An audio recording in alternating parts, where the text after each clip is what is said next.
ಎಲ್ಲರಿಗೂ ಶರಣಾರ್ಥಿಗಳು. ಇವತ್ತು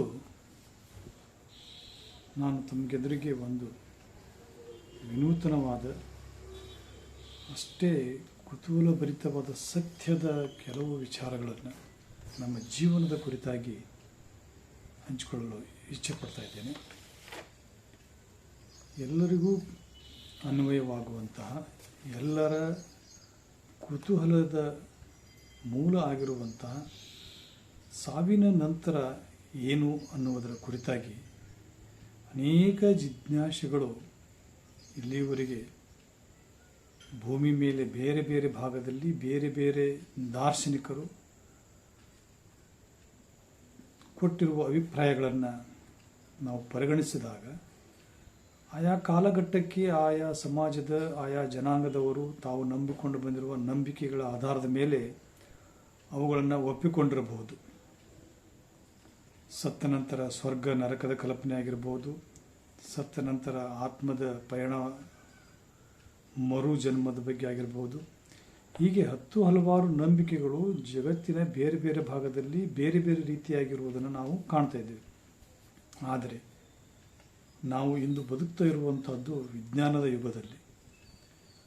ಸಾವಿನ ನಂತರ ಏನಾಗುತ್ತದೆ ಎಂಬುದಕ್ಕೆ ವಿಜ್ಞಾನದ ಉತ್ತರ ಏನಿದೆ ಎಂಬುದನ್ನು ಸ್ವಲ್ಪ ಇವತ್ತಿನ ಈ ಒಂದು ಸಂಚಿಕೆಯಲ್ಲಿ ನೋಡ್ತಾ ಹೋಗೋಣ. ನಿಜವಾಗಿಯೂ ಸಾವು ಅಂದರೆ ಏನು? ಸಾಯುವುದು ಯಾವುದು? ದೇಹನೋ, ಆತ್ಮನೋ, ಅಥವಾ ಈ ದೇಹದೊಳಗಿರುವಂತಹ ಜೀವ ಪ್ರಾಣ ಅನ್ನುವಂಥದ್ದು ಸಾವಿನ ನಂತರ ಎಲ್ಲಿ ಹೋಗ್ತದೆ, ಏನಾಗ್ತದೆ? ಇಂತಹ ವಿಚಾರಗಳಿಗೆ, ಇಂತಹ ಪ್ರಶ್ನೆಗಳಿಗೆ ವಿಜ್ಞಾನ ನೀಡುವಂಥ ಉತ್ತರ ಯಾವುದು ಅನ್ನೋದ್ರ ಕುರಿತಾಗಿ ಸ್ವಲ್ಪ ಈಗ ನಾವು ಗಮನವನ್ನು ಹರಿಸೋಣ. ಸತ್ತ ನಂತರ ಸ್ವರ್ಗ ಅಥವಾ ನರಕ ಇವುಗಳ ಕಲ್ಪನೆಯನ್ನು ಪುನಃ ಭೂಮಿಗೆ ಬಂದು ಹೇಳಿದಂಥವ್ರು ಯಾರೂ ಇಲ್ಲ. ಅವು ಇಲ್ಲ ಅಂತನೂ ಅಲ್ಲ, ಅದಾವು ಅಂತನೂ ಅಲ್ಲ. ಆ ಬಗ್ಗೆ ಚರ್ಚೆ ಮಾಡೋದಕ್ಕೆ ನಮಗೆ ಯಾವುದೇ ರೀತಿಯಾದಂಥ ಸಾಕ್ಷಿ ಆಧಾರಗಳು ಇಲ್ಲದ ಕಾರಣಕ್ಕಾಗಿ ಈ ಸತ್ತ ನಂತರದ ಆಗುವಂತಹ ಈ ಸ್ವರ್ಗ ನರಕಗಳ ಕಲ್ಪನೆ ಅಂತಲೇ ನಾನು ಭಾವಿಸಿ ನೇರವಾಗಿ ನಮ್ಮ ವಿಜ್ಞಾನದ ದೃಷ್ಟಿಯಿಂದ, ಭೌತಶಾಸ್ತ್ರದ ದೃಷ್ಟಿಯಿಂದ ಏನಾಗ್ತದೆ, ದೇಹದ ಸಾವು ಹೇಗಾಗ್ತದೆ, ದೇಹ ಸಾಯುವುದಕ್ಕೆ ಕಾರಣ ಯಾವುದು, ಅಥವಾ ಈ ಹುಟ್ಟಿರುವ ದೇಹದೊಳಗಿರುವಂಥ ಚೇತನ ಯಾವುದು, ಇವು ಕುರಿತಾಗಿ ಯಾವುದೇ ಕಟ್ಟುಪಾಡುಗಳಿಲ್ಲದೆ ನೇರವಾಗಿ ವಿಜ್ಞಾನಗಳು ಕಂಡುಕೊಂಡಂಥ ಅಂಶಗಳನ್ನು ನಾನಿಲ್ಲಿ ಪ್ರಸ್ತುತಪಡಿಸ್ತಿದ್ದೇನೆ. ನಮ್ಮ ಈ ದೇಹ ಅನ್ನುವಂಥದ್ದು ಸುಮಾರು 7 ಆಕ್ಟಿಲಿನ್, ಅಂದರೆ 7ರ ನಂತರ 27 ಸೊನ್ನೆಗಳನ್ನು ಬರೆದ್ರೆ ಯಾವ ಸಂಖ್ಯೆ ಸಿಗುತ್ತಲ್ಲ ಅದಕ್ಕೆ 7 ಆಕ್ಟಿಲಿನ್ ಅಂತಂತಾರೆ. ಆ ನಂಬರ್ಸ್, ಅಷ್ಟು ಪರಮಾಣುಗಳಿಂದ ನಮ್ಮ ದೇಹ ಉಂಟಾಗಿದೆ. ನಿಜಕ್ಕೂ ಇದು ವಿಜ್ಞಾನಿಗಳು ಗುರುತಿಸಿರುವಂಥ ಈ ಒಂದು ಸಂಖ್ಯೆ ಸರಿಸುಮಾರು 7 ಆಕ್ಟಿಲಿನ್ನಷ್ಟು ಪರಮಾಣುಗಳನ್ನು ನಾವು ನಮ್ಮ ದೇಹದೊಳಗಡೆ ಹೊಂದಿದ್ದೇವೆ. ಈ ಪರಮಾಣುಗಳು 7 ಆಕ್ಟಿಲಿನ್ ಅನ್ನುವಂಥ ಪರಮಾಣುಗಳು ನಾವು ಸತ್ತ ನಂತರ ಅವು ನಾಶ ಹೊಂದುವುದಿಲ್ಲ. ಕೇಳೋದಕ್ಕೆ ವಿಚಿತ್ರ ಅನಿಸುತ್ತಲ್ಲ. ನಮ್ಮ ದೇಹ ಉಂಟಾಗಿರೋದೇ ಈ 7 ಆಕ್ಟಿಲಿನ್ ಪರಮಾಣುಗಳಿಂದ. ಈ ಪರಮಾಣುಗಳು ನಾವು ತೀರಿಕೊಂಡ ನಂತರ ಒಂದೂ ಸಹ ನಾಶ ಹೊಂದುವುದಿಲ್ಲ. ಅವೆಲ್ಲವೂ ಸಹ ಈ ವಿಶ್ವದೊಳಗಡೆ ಉಳಿದುಕೊಂಡು ಬಿಡ್ತಾವೆ. ಬೇರೆ ಬೇರೆ ರೂಪಾಂತರದಲ್ಲಿ ಅವು ಉಳ್ಕೊಳ್ತಾವೆ. ಹಾಗಾದರೆ ಈಗ ನಾವು ಹೇಗೆ ಇಲ್ಲವಾಗ್ತೀವಿ? ಸಾಧ್ಯನೇ ಇಲ್ಲವಲ್ಲ. ಈ ದೇಹ ಎಷ್ಟು ಪರಮಾಣುಗಳಿಂದ ಹೊಂದಿದೆಯೋ ಅವೆಲ್ಲ ಪರಮಾಣುಗಳು ಮಾಯವಾಗ್ತವೆ ಅಷ್ಟೇ.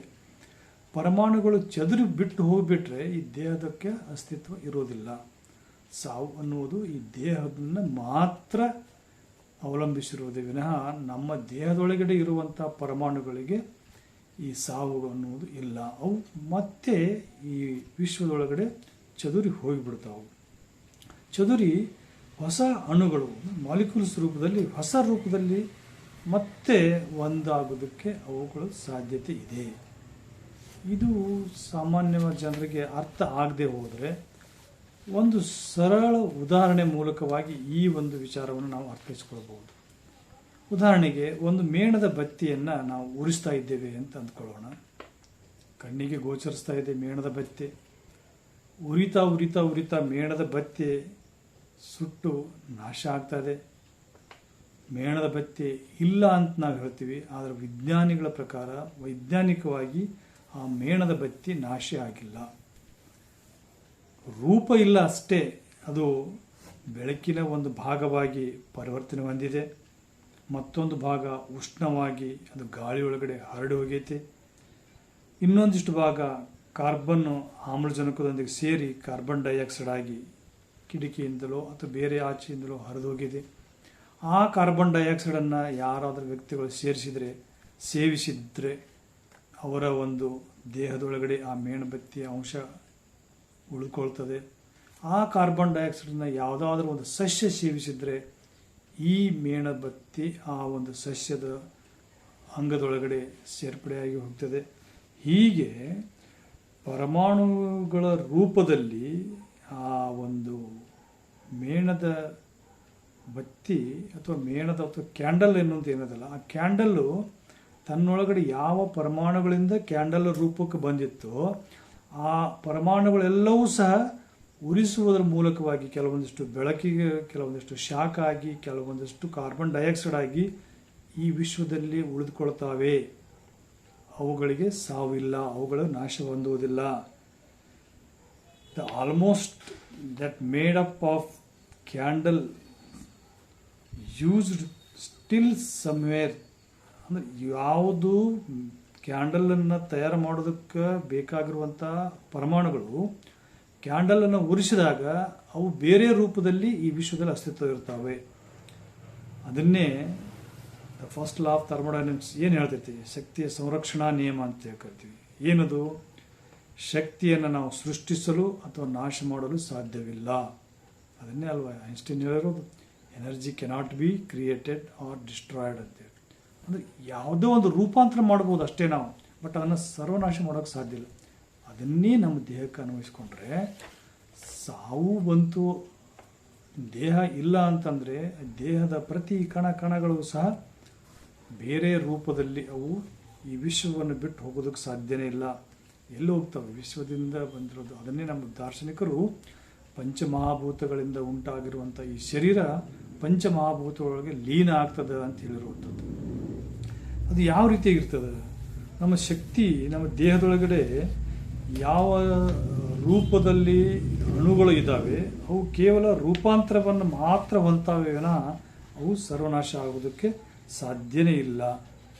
ನಮ್ಮಲ್ಲಿ ದೇಹದೊಳಗಿರುವಂಥ ಅಣುಗಳು ಯಾವ ರೀತಿಯಾಗಿ ನಮ್ಮ ದೇಹದ ಜೀವ ಕಣಗಳಾಗಿ, ಜೀವಕೋಶಗಳಾಗಿ, ಶಕ್ತಿಯನ್ನು ಉತ್ಪಾದನೆ ಮಾಡುವ ಶಕ್ತಿ ಕೇಂದ್ರಗಳಾಗಿ ನಮ್ಮ ಜೊತೆಗೆ ಇರ್ತಾವೆ ಅನ್ನೋದನ್ನು ನೋಡಿದಾಗ ನಿಜಕ್ಕೂ ಬಸವಣ್ಣವರು ಹೇಳುವಂಥ ವಚನ ನೆನಪಿಗೆ ಬರ್ತದೆ.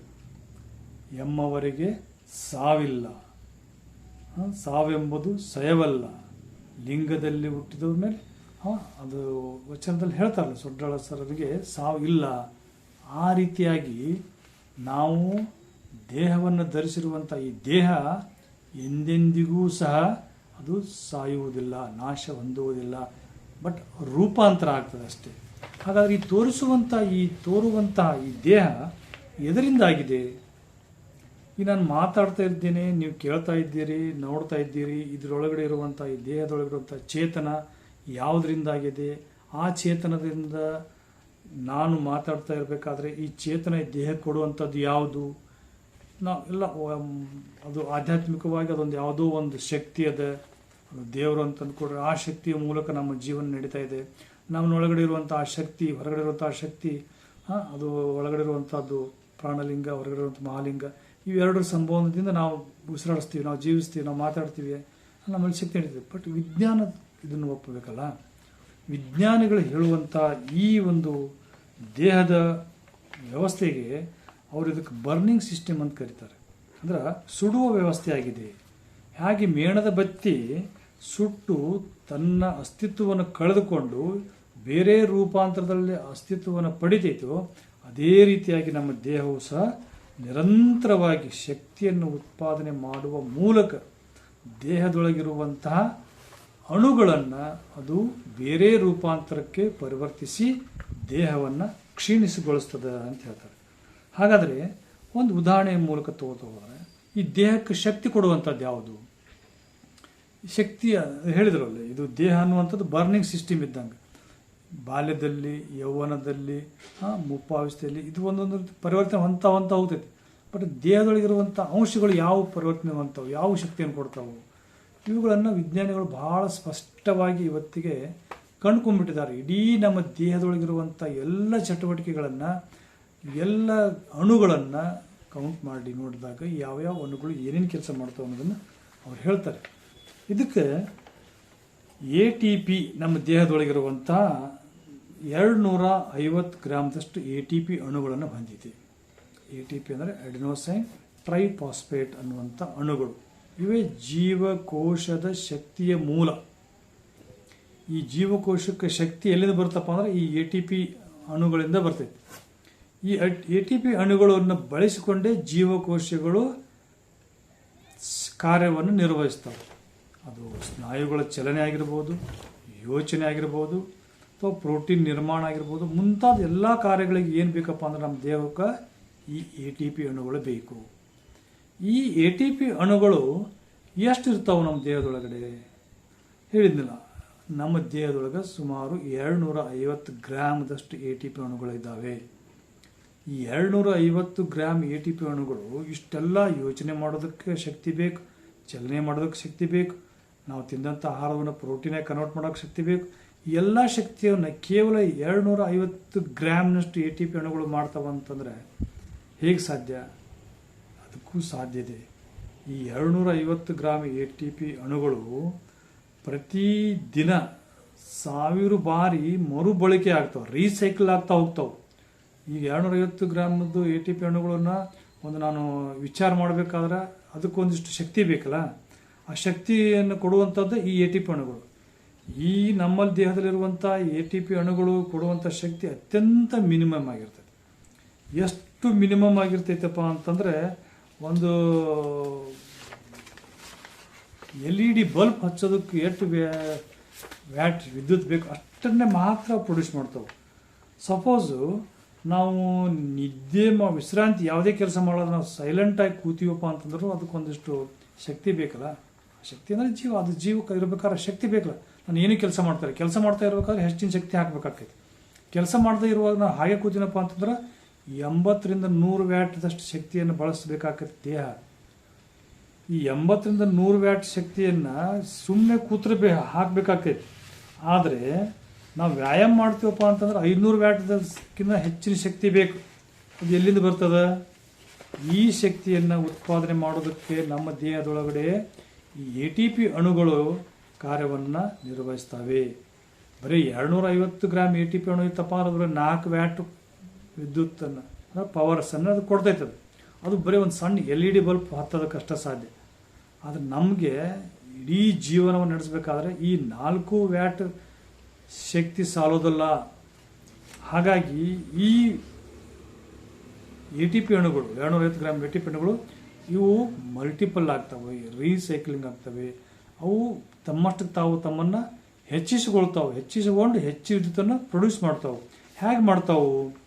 ಈಗ ನೋಡ್ರಿ, ನಮಗೆ 3 ರೀತಿಯಾದಂಥ ಕಾರ್ಯವನ್ನು ಈ ATP ಅಣುಗಳು ಮಾಡ್ತವೆ. ಪ್ರತಿದಿನ 40ರಿಂದ 70 kg ATP ಅಣುಗಳನ್ನು ಈ ದೇಹ ಉಂಟು ಮಾಡ್ತೈತಂತೆ.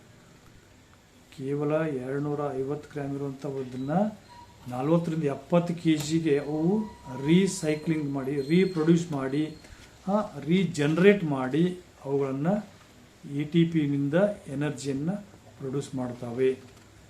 ಪ್ರತಿ 24 ಗಂಟೆಗೊಮ್ಮೆ ಈ ಪ್ರಮಾಣದಾಗ 40ರಿಂದ 70 kg ನೋಡಿ, 250 ಗ್ರಾಮ್ದಷ್ಟು ATPಗಳು ಇವು ರೀಜನ್ರೇಟ್ ಆಗಿ 40ರಿಂದ 70 ಕಿಲೋಗ್ರಾಮ್ದಷ್ಟು ATPಗಳನ್ನು ಅವು ಪ್ರೊಡ್ಯೂಸ್ ಮಾಡ್ತವೆ. ಆ ಸಾಮರ್ಥ್ಯ ಆ ATP ಅಣುಗಳಿಗೆ ಇದೆ.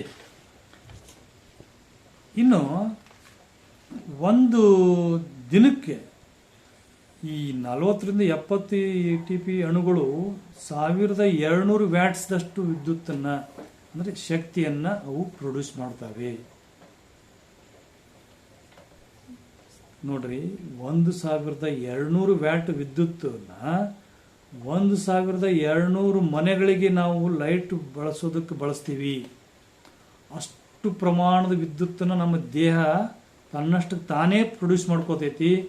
ಆ ವಿದ್ಯುತ್ತನ್ನು ತನ್ನ ಇತರ ಕಾರ್ಯಗಳಿಗೆ ಅದು ಬಳಸಿಕೊಳ್ತೈತಿ. ಇದು ನಿಜವಾಗಿಯೂ ಅದ್ಭುತವಾದಂಥ ದೇಹವನ್ನು ನಾವು ಹೊಂದಿದ್ದೀವಿ. ನಮ್ಮ ದೇಹ ಯಾವ ರೀತಿ ಅದಪ್ಪ ಅಂದ್ರೆ ತನ್ನಗೆ ಏನಾದರೂ ಆದ್ರೆ ತನ್ನಷ್ಟು ತಾನೇ ಅದು ಕ್ಯೂರ್ ಮಾಡ್ಕೊಳ್ಳೋಷ್ಟು ಮಟ್ಟಿಗೆ ತನ್ನ ವಿದ್ಯುತ್ತನ್ನು ತನ್ನ ಶಕ್ತಿಯನ್ನು ತಾನೇ ಅದು ಪ್ರೊಡ್ಯೂಸ್ ಮಾಡ್ತಾ ಇರ್ತೈತಿ. ಅಂದ್ರೆ 1200 ಮನೆಗಳಿಗೆ ಬಲ್ಬ್ಗಳು ಉರಿಯೋದಕ್ಕೆ ಬೇಕಾದಂಥ ಶಕ್ತಿಯಷ್ಟು ಶಕ್ತಿಯನ್ನು ತಾನೇ ಮಾಡಿಕೊಂಡು ಆ ಶಕ್ತಿಯನ್ನು ಎದೆದಕ್ಕೆ ಬಳಸ್ತಂದ್ರೆ ಹೇಳಿದ ಸ್ನಾಯುಗಳ ಚಲನೆ ನಡೆಯೋದಕ್ಕೆ ಬೇಕಾಗ್ತದೆ, ವಿಚಾರ ಮಾಡೋದಕ್ಕೂ ಸಹ ಬೇಕಾಗ್ತದೆ, ಹಾಗೆಯೇ ಕೂತ್ಕೊಳ್ಳೋದಕ್ಕೂ ಸಹ ಬೇಕಾಗ್ತದೆ. ಹೀಗೆ ಶಕ್ತಿಯನ್ನು ಪ್ರೊಡ್ಯೂಸ್ ಮಾಡುವಂಥ ಈ ATP ಅಣುಗಳು ಎಲ್ಲಿ ಅವು ಶಕ್ತಿಯನ್ನು ಪ್ರೊಡ್ಯೂಸ್ ಮಾಡ್ತಾವು? ಅದಕ್ಕಾಗಿಯೇ ನಮ್ಮ ದೇಹದೊಳಗಡೆ ಒಂದು ವ್ಯವಸ್ಥೆ ಇದೆ, ಅದು ಜೀವಕೋಶದ ಶಕ್ತಿಯ ಮನೆ, ಅದು ಶಕ್ತಿಯ ಅಡುಗೆ ಮನೆ ಅಂತ ಕರೀತಾರೆ. ಅವೇ ಮೈಟೋಕಾಂಡ್ರಿಯಾ. ನಿಜವಾಗಿಯೂ ಮೈಟೋಕಾಂಡ್ರಿಯಾ ನಾವು ಏಕಕೋಶ ಜೀವಿಗಳಿದ್ದಾಗ ಇಂಡಿಪೆಂಡೆಂಟ್ ಆಗಿದ್ವು. ಅದು ತಾನೇ ಆಹಾರವನ್ನು ಸ್ವೀಕಾರ ಮಾಡೋದು, ತಾನೇ ಆಹಾರವನ್ನು ಜೀರ್ಣಿಸೋದು, ತಾನೇ ಮಾತ್ರ ಅದಕ್ಕೆ ಶಕ್ತಿ ಕೊಡೋದು, ಲೋಕೋಮೋಟಿವ್ ಅಂತ ಏನು ಬರ್ತಾರೆ ತನ್ನ ಈಗ ಅಮೀಬಾ ರೂಪದಲ್ಲಿ ಏಕಕೋಶ ಜೀವಿ ಇದ್ದಂಥ ಮೈಟೋಕಾಂಡ್ರಿಯಾ ಈ ಬಹುಕೋಶ ಜೀವಿ ಮನುಷ್ಯ ಆದಮೇಲೆ ಅದು ಇಂಡಿಪೆಂಡೆಂಟ್ ಆಗಿ ಕೇವಲ ಶಕ್ತಿಯನ್ನು ಪ್ರೊಡ್ಯೂಸ್ ಮಾಡೋದು ಕಾರ್ಯವನ್ನು ಮಾತ್ರ ಅದು ಮಾಡ್ತಾ ಬರ್ತಾ ಇದೆ. ಹೀಗೆ 10 ಮಿಲಿಯನ್ ಬಿಲಿಯನ್ದಷ್ಟು ನಮ್ಮ ದೇಹದೊಳಗೆ ಮೈಟೋಕಾಂಡ್ರಿಯಾ ಇದ್ದವು. ಅದನ್ನು 10 ಕ್ವಾಡ್ರಿಲಿಯನ್ ಅಂತ ಕರೀತಾರೆ. ಅಷ್ಟು ಸಂಖ್ಯೆಯೊಳಗಡೆ ಆ 10 ಕ್ವಾಡ್ರಿಲಿಯನ್ ಸಂಖ್ಯೆದಷ್ಟು ಮೈಟೋಕಾಂಡ್ರಿಯಾಗಳು ನಮ್ಮ ಜೀವಕೋಶದೊಳಗೆ ಬೆರೆತು ಹೋಗಿರೋದ್ರಿಂದ ಪ್ರತಿ ಒಂದು ಮೈಕ್ರೋಸ್ಕೋಪಿಕ್ಕು ಒಂದು ರೀತಿಯಾದಂಥ ಪವರ್ ಪ್ಲ್ಯಾಂಟ್ ಇದ್ದಂಗೆ, ವಿದ್ಯುತ್ ಉತ್ಪಾದನಾ ಘಟಕ ಅಂತ ಏನಿರ್ತದಲ್ಲ ಆ ರೀತಿಯಾಗಿ ನಮ್ಮ ದೇಹದೊಳಗಡೆ ಅವು ಬರ್ನಿಂಗ್ ಫ್ಯೂಯಲ್ ರೂಪದಲ್ಲಿ ನಿರಂತರವಾಗಿ ATPಗಳ ಬರ್ನಿಂಗ್ ಆಗೋದ್ರ ಮೂಲಕವಾಗಿ ಮೈಟೋಕಾಂಡ್ರಿಯಾದಲ್ಲಿ ಈ ರೀತಿಯಾದಂಥ ಒಂದು ಶಕ್ತಿಯನ್ನು ಪ್ರೊಡ್ಯೂಸ್ ಮಾಡಿ ನಮ್ಮ ದೇಹವನ್ನು ನಿರಂತರವಾಗಿ ಆಕ್ಟಿವ್ ಇರೋದಕ್ಕೆ ಅವು ಕಾರ್ಯವನ್ನು ನಿರ್ವಹಿಸ್ತಾ ಇದ್ದಾವೆ.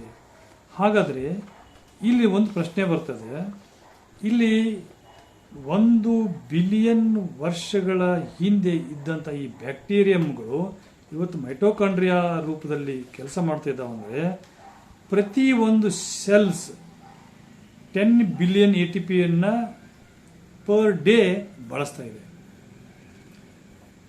The average cells uses about 10 billion ATP molecules per day ಅಂತ ಹೇಳ್ತಾರೆ. ಅಂದರೆ ನಾವು ರಫ್ಲಿ ಹೇಳೋದು ಏನಪ್ಪ ಅಂತಂದ್ರೆ 37 ಟ್ರಿಲಿಯನ್ ಸೆಲ್ಸ್ಗಳು do the match our body is cycling through the something like 3 times 10⁻25 powers ಹೇಳ್ತದೆ. ಅಂದರೆ ಒಂದು ದಿನಕ್ಕೆ ನಾವು 300 ಟ್ರಿಲಿಯನ್ ಮಾಲಿಕ್ಯೂಲ್ಸ್ಗಳನ್ನು ಅದು ಪ್ರೊಡ್ಯೂಸ್ ಮಾಡ್ತೈತಿ, ಅದು ಯೂಸ್ ಮಾಡ್ಕೋತೈತಿ ಮತ್ತು ರೀಬಿಲ್ಟ್ ಮಾಡ್ತೈತಿ. ಈ ರೀತಿಯಾಗಿ ನಿರಂತರವಾಗಿ ಕ್ರಿಯೆ ನಡೀತಾ ಇತ್ತಪ್ಪ ಅಂತಂದರೆ ಆ ವ್ಯಕ್ತಿ ಜೀವಂತಿದ್ದಾನೆ ಅಂತ ಅರ್ಥ. ಇದು ಹುಟ್ಟಿನಿಂದ ಸಾಯುವವರೆಗೆ ಪ್ರತಿದಿನ 300 ಟ್ರಿಲಿಯನ್ಸ್ ಕಣಗಳು ಸಂಯೋಜನೆಗೊಂಡು ಬಳಸಿಕೊಂಡು ಮತ್ತೆ ಬಳಸುವಂಥ ಪ್ರಕ್ರಿಯೆ. ಇದು ಸಾಯುವವರೆಗೂ ನಡೆಯುವಂಥ ನಿರಂತರ ಪ್ರಕ್ರಿಯೆ. ಒಂದು ವೇಳೆ ಈ ಪ್ರಕ್ರಿಯೆ ಅಂದರೆ ATP ಅಣುಗಳು ಮೈಟೋಕಾಂಡ್ರಿಯಾದೊಳಗೆ ಶಕ್ತಿಯನ್ನು ಬಿಡುಗಡೆ ಮಾಡೋ ಕಾರ್ಯವನ್ನು ಯಾವಾಗ ನಿಲ್ಲಿಸ್ತಾವೋ ಆವಾಗ ದೇಹಕ್ಕೆ ಸಾವು ಬರ್ತದ ಅಂತ ಹೇಳಲಾಗ್ತದೆ. ಅಂದರೆ ಇಲ್ಲಿ ನಾವು ಒಂದು ಅರ್ಥ ಮಾಡ್ಕೋಬೇಕು.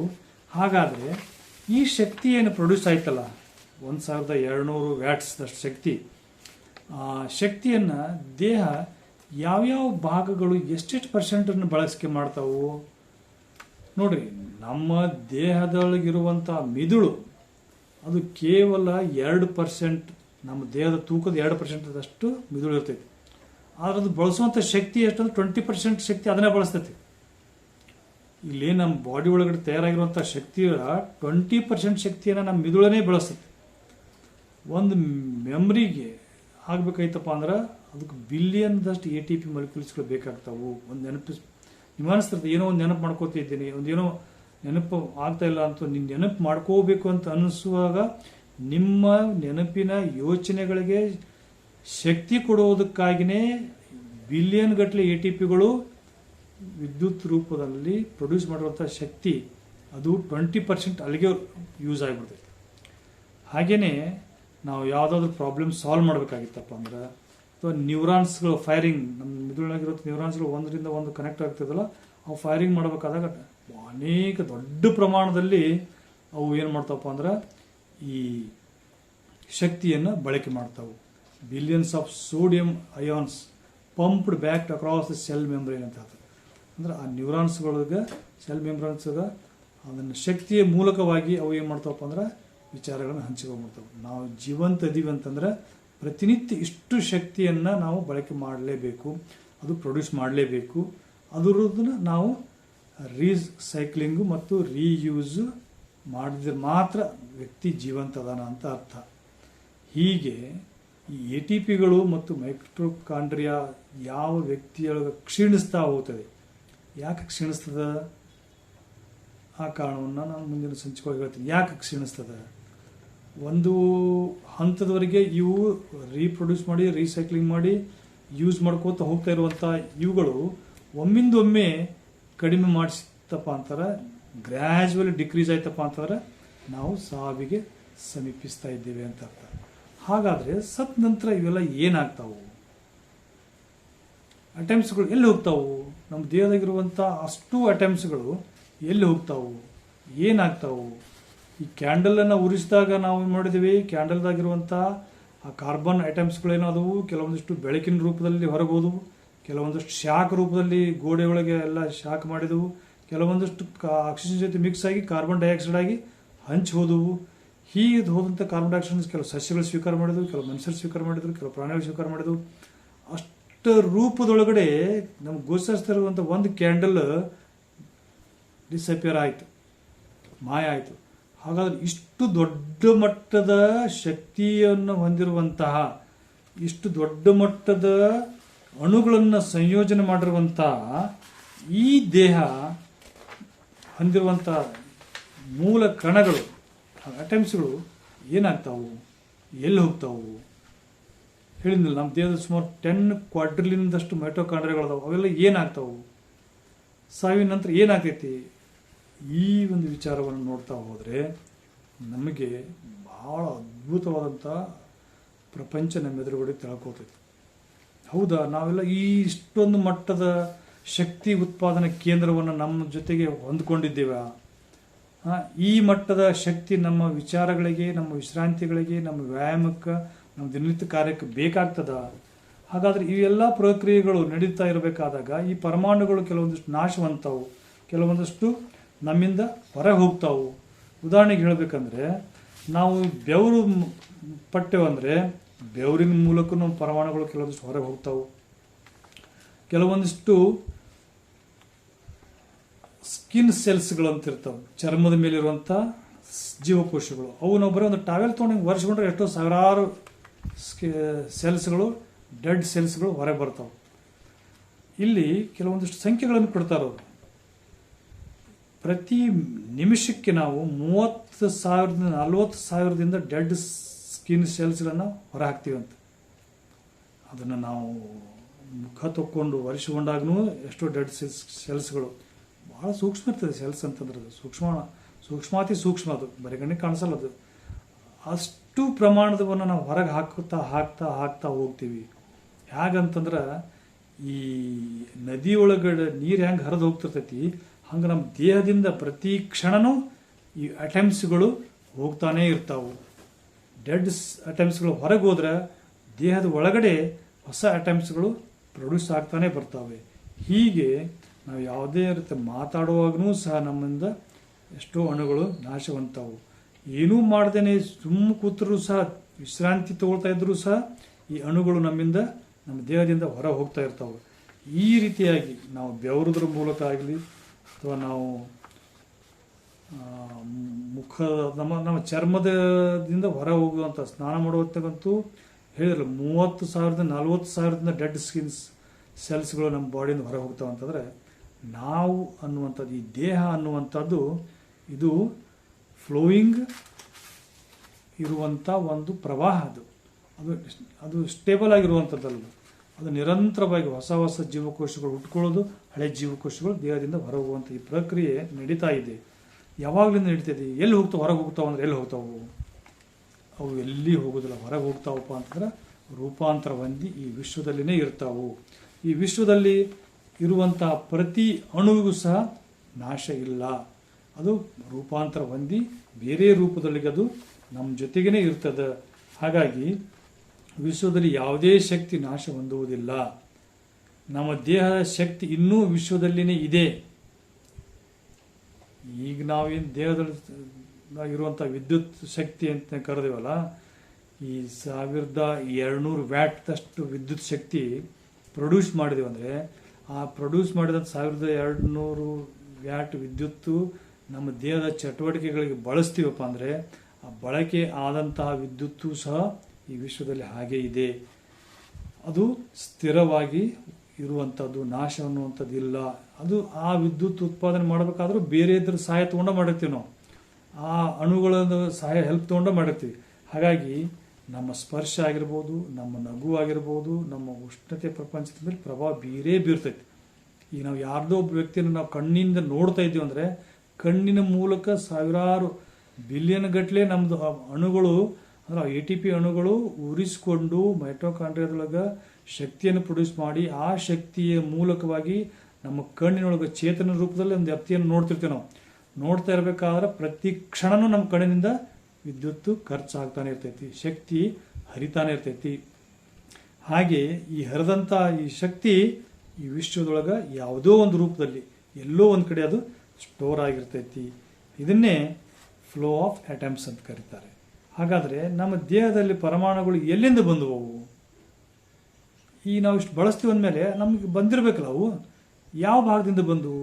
ಈ ವಿಶ್ವದ ಎಲ್ಲಿಂದ, ಯಾವ ಮೂಲದಿಂದ ನಾವು ಈ ಪರಮಾಣುವನ್ನು ಪಡೆದಿದ್ದೇವೆ? ಈ ಪರಮಾಣುಗಳು ನಮ್ಮ ದೇಹದೊಳಗೆ ಸೇರಬೇಕಾದ್ರೆ, ಅಥವಾ ನಮ್ಮ ದೇಹ ತಾಯಿಯ ಗರ್ಭದಿಂದ ಜೈಗೋಟ್ ಫಾರ್ಮೇಷನ್ ಆದಾಗಲಿಂದ ಅದು ಬೆಳೀತಾ ಬೆಳೀತಾ ಬೆಳೀತಾ ಬರಬೇಕಾದ್ರೆ ಅದು ಪರಮಾಣುಗಳನ್ನು ಆ್ಯಡ್ ಮಾಡ್ತಾನೆ ಬರ್ತದೆ. ಅದನ್ನು ನಮ್ಮ ಜೀವಶಾಸ್ತ್ರದೊಳಗೆ ಅದನ್ನು ಮ್ಯೂಟೇಷನ್ ಅಂತ ಕರಿತೀವಿ. ಅದು ಮೈಟಾಸಿಸ್ ಮಿಯಾಸಿಸ್ ರೂಪದೊಳಗೆ ಅದನ್ನು ವಿಭಜನೆ ಹೊಂದಿ ಹೊಂದಿ ಹೊಂದಿ ಆ ಅಣುಗಳ ಶೇಖರಣೆಗಳನ್ನು ಮಾಡ್ತಾ ಮಾಡ್ತಾ ಬರ್ತೈತಿ. ಅಂದ್ರೆ ಅದು ಆ ಸೂಕ್ಷ್ಮ ಅಣುಗಳು ಎಲ್ಲಿಂದ ಬಂದವು?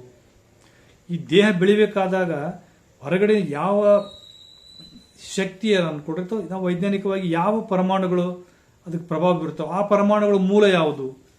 ಹೀಗೆ ಇಡೀ ವಿಶ್ವದಲ್ಲಿ ನಾವು ವಿಚಾರ ಮಾಡ್ತಾ ಹೋದರೆ ಈ ಕಾರ್ಬನ್ ಡೈಆಕ್ಸೈಡ್ ಅನ್ನುವಂಥದ್ದು, ಕಾರ್ಬನ್ ಅನ್ನುವಂಥದ್ದು ವಿಶ್ವದ ಮೂಲ ಕಣ. ಅದು ಈ ಕಾರ್ಬನ್ನು ನಮ್ಮ ಬಿಗ್ ಬ್ಯಾಂಗ್ ಒಳಗಡೆ ಹೇಗೆ ಹುಟ್ಕೊಳ್ತು,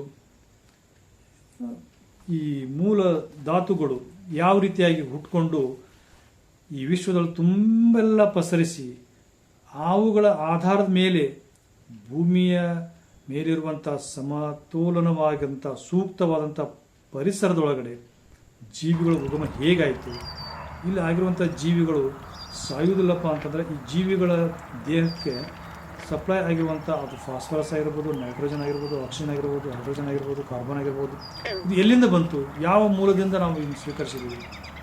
ಹೇಳ್ತೈತಿ ಲಾ ಆಫ್ ಥರ್ಮೋಡೈನಮಿಕ್ಸ್ ಪ್ರಕಾರ ಏನಾಗ್ತೈತಿ, ಇಲ್ಲಿ ಯಾವುದೇ ರೀತಿಯಾದಂಥ ಕ್ರಿಯೇಷನ್ ನಾವು ಮಾಡೋಕ್ಕಾಗಲ್ಲ, ಡಿಸ್ಟ್ರಾಯ್ ಮಾಡೋಕ್ಕಾಗಲ್ಲ. ಎನರ್ಜಿಯನ್ನು ಫಾರ್ಮ್ ಚೇಂಜ್ ಮಾಡ್ಬೋದು ಅಷ್ಟೇ ಅಂತ ಹೇಳ್ತಾರೆ. ಹಾಗಾದ್ರೆ ಈ ಫಾರ್ಮನ್ನು ಚೇಂಜ್ ಮಾಡೋದಕ್ಕೆ ಮಾತ್ರ ನಾವು ಆಧಾರವಾಗಿದ್ದೇವ, ಅಥವಾ ನಮಗೆ ಈ ಎನರ್ಜಿಯ ಮೂಲ ಯಾವುದು? ಮುಂದಿನ ಸಂಚಿಕೆಗಳು ಎಲ್ಲದಕ್ಕೂ ನಾವು ಉತ್ತರವನ್ನು ಕಂಡುಕೊಳ್ಳೋಣ.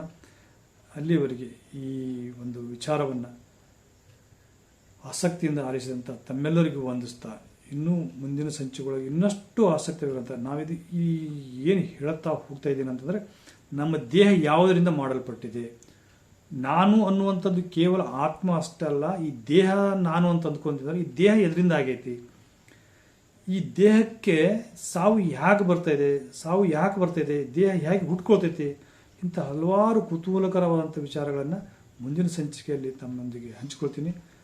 ಕಾರಣ ಇದು ಹೆಚ್ಚು ಜನರಿಗೆ ಇದನ್ನು ತಲುಪಿಸುವ ಮೂಲಕವಾಗಿ ಇಂಥ ನಿಗೂಢವಾದಂಥ ಸತ್ಯವನ್ನು ಅನಾವರಣ ಮಾಡುವಂಥ ಈ ಕಾರ್ಯಕ್ಕೆ ತಾವೆಲ್ಲರೂ ಕೈ ಜೋಡಿಸ್ತೀರಿ.